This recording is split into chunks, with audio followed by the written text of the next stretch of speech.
given the state of play right now with Russia and Ukraine and this conflict and President Trump's position, are you glad that India took the position it did? I mean, it carried on buying Russian oil and gas, for example. Yes, I'm still wiping the egg off my face because I was the one person in the parliamentary debate who actually criticized the Indian position at the time, back in February 22, on the well-worn grounds that Espen will understand, because he and I talked about all this in my UN days, that there was a violation of the UN Charter, that there had been a violation of the principle of the inviolability of borders, of the sovereignty of a member state, namely Ukraine, and we had always stood for the inadmissibility of the use of force to settle international disputes, and all of those principles, I said, had been violated by one party, and we should have condemned it.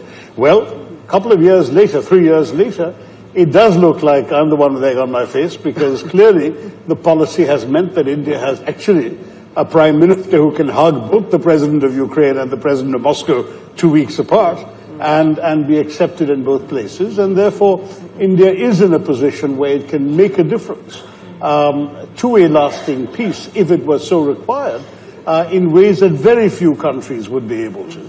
And it's partially, I mean, again, going back to some of the things that Stephen Harper and Espen said, distance helps.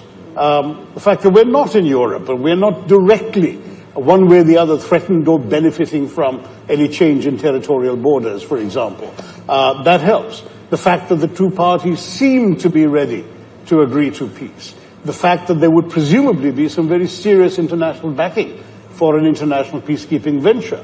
I mean, all of those things have to be borne in mind before you answer the question that you just asked, Yella. As an Indian government a person making such a decision, those considerations would really have to be uppermost before they say yes or no. But I can see it entirely possible that in these circumstances, India would say yes. Fascinating. Remember, India's got 250,000 peacekeepers in its history around the world. Yeah. It's participated in, God knows, 49 peacekeeping missions, I think, in its history. So this is a country with an extensive record of having gone out to places far removed from India's direct interests in order to serve the cause of peace. Yeah. So why not?